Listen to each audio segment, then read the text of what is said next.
At this point, we are all twiddling our thumbs waiting for TLC to announce season 19 of Sister Wives. We know it's coming, and we are past the point where they announced season 18 last year, so fingers crossed we get some sort of announcement soon. Meri has been doing some podcast interviews this summer, and she just went on the Sarah Fraser show with her best friend Jen. This discussion has been broken up into 3 parts, and parts 1 and 2 have already been released. Meri gave an update on Worthy Up, which I found fascinating, and I have a lot of thoughts on. We have a lot to talk about. Let's get into today's video.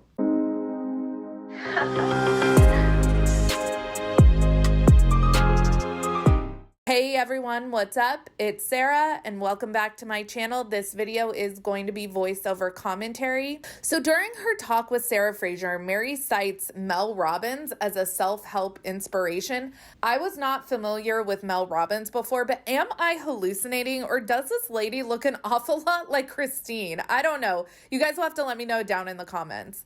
You know someone who I've always loved growing up? Ina Garten. Am I a barefoot Contessa? Absolutely not. But it seems like Meri has really clung to that old adage of those who can't do, teach.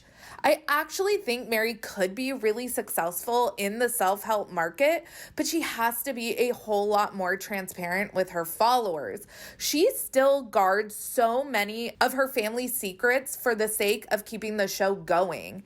If she got a whole lot more honest and authentic about the true nature of her relationships with her sister wives and with Cody, I think she actually does have valuable lessons to share in overcoming such a stifling and oppressive upbringing and early adulthood. Let's listen to some of what Meri and Jen had to say about Worthy Up and that initial backlash that they got about the price tag. Having that safe place to do that is really important. And, you know, there's always feedback, and we welcome the feedback because, of course, it's going to help her to grow Worthy Up the way that she needs to.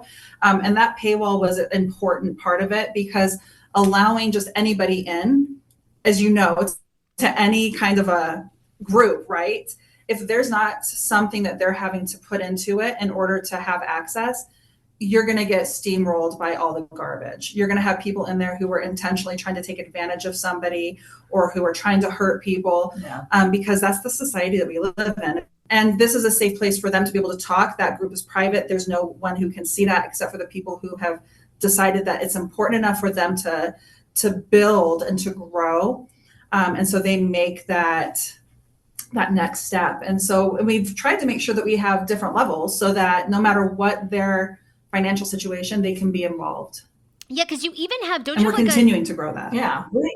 Don't you have like a $25 a month? It's fairly reasonable, right? Isn't there a tier that's pretty low? There's not one. If you break it down, there's shop installments. That's true. I guess I forget about the installment thing. See, she's a techie person. There's a way that you can do the installments and make it, break it down. So you don't have to pay it up front. Yeah. And people saw that amount and they're like, oh my gosh. And so if you break it down, and this was for this year, it's really not as expensive. And we're consistently, sorry, we're getting messages that are blowing up my watch and my phone. We're consistently trying to make sure that we're finding ways to include people so that they still have to put something into it in order to gain access, so that we don't have every troll and crazy person out there in there. And so there still has to be some kind of a paywall to protect everybody that's in there. But we also have the Worthy Up Facebook page too, and that is completely free. And they can follow along, and there's different levels of content that you get at, how much ever you want to invest in it in yourself. Best friend Jen is sassy. I wish more people surrounded Meri that would talk to her realistically about the price. I do understand viewing the paywall as a filter to weed out the riffraff. I'm sure that does help with keeping trolls at bay. But this is the same issue that the family had with my sister wife's closet. You need to speak with someone that is actually in the industry who can tell you exactly what people are willing to pay for these kinds of services. $600 for an annual membership is a pretty hefty price tag for most people, no matter how you break that down. Speaking of My Sister Wife's Closet, Sarah Fraser actually brings up the Brown family's former business ventures as a reason why you would especially want to take advice from Meri, because Meri knows firsthand that you've got to fail to succeed. Now, just knowing you ladies for the past 40 minutes, I already think I know the answer to this, but did you care, Meri? I mean, people were like, why would I take advice from her? I'm like, I feel like she's the perfect person. Can you imagine living all of your highs and lows and mistakes on fucking TV with all these people watching? Like, I mean, letting people in your, you know what I mean? You know the conversations in the privacy of your own home. You've allowed people for 15 years to film those. I'm like, there's no better woman to tell you how to live your life. I mean, this is... Well, can we use that? Thank you. I totally appreciate that. I want to use that clip for Worthy Up. So can I just have a copy of that? Yes, you can use it. Yes. I think, Jen, this is like offline, but I feel like you guys should we should do some sort of trade, because you guys should be on the Sarah Fraser show talking about Worthy Up. There's no better people. And I mean, I really appreciate that, Sarah. That's how I feel. It's like, here's the thing. In order to teach somebody and influence somebody and guide somebody for something that maybe they're looking for, the only thing that you have to know is one step ahead of them. You need to only have learned one more thing than them. You know, she might know 1 + 1 is 2. I might know 2 + 2 is 4. And I can teach 2 + 2 is 4 to her because I know it. You know what I mean? It's just one step ahead. That's it. And I'm not saying I'm ahead. I'm not saying I'm all that. I'm just saying that I have gone through some experiences. Well, and just even your business experience from what I've read, right? You guys, I think at one point had like, you know, you've had a book out as a family. You've had like a clothing company I mean, you know, the thing is too, you also want to take business advice from people who have launched businesses, been successful, had failures. I don't care who you are in business. I own a podcasting business. There are years I've failed. Like, that's the only way you're going to figure out, how do I keep making money in this business, help other people to make money? I mean, you have so much experience from business side to, I mean, being even just coexisting with 3 other women and a man in that house. That's like, well, huge. You know, all failure is knowledge. Yeah. All failure is knowledge. And once you have that knowledge, then you can move forward from there. Right. So really, is failure? You know what I mean? Yeah. Meri hits on a good point. People do want to listen and learn from people who have gone through hardships in their lives and have come out the other side thriving. If, and this is a big if, they are being honest about their journey.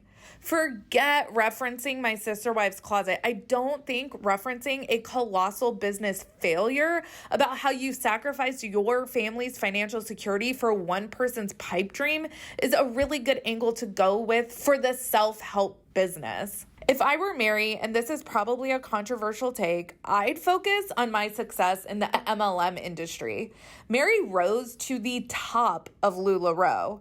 Now we know that that was only really attainable due in large part to her somewhat celebrity status and social media following, but nevertheless, she did obtain financial independence, enough so to purchase her family's historic home and turn it into a revenue-producing property by running it as a B&B.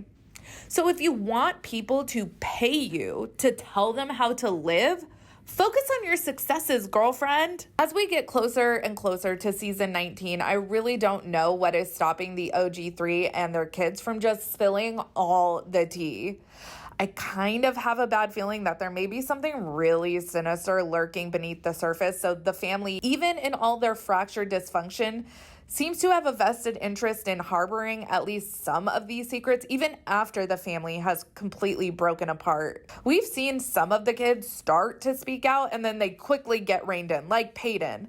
If I'm Peyton and I can make way more money on TikTok or social media than I ever did with the $0 I was paid from the show, I'd be taking after my dear old dad and leaking like a sieve, if you know what I mean. But that's just me. The Brown family parents chose to put their lives on television to tell us a lie about Mormon fundamental polygamy. It would be nice to see some authenticity now that the family unit is no more. Talk to us about surviving sister wives. Talk to us about what it's like unlearning the indoctrination you experienced your entire life. You don't even have to drag anyone through the mud to do it. Just talk to us honestly about how polygamy made you feel as a person. Meri, I promise you, if you did that and you lowered the price point a little bit, people would be signing up in droves to Worthy Up. You guys will have to let me know your thoughts down in the comments. Make sure you like this video and subscribe to my channel. Check out my second channel, Sarah Spills. A link for that will be in the description of this video. Follow me on Instagram, Threads, and X at Reality Squad, and I will catch you guys in the next video. Take care. Have a good one. Much love.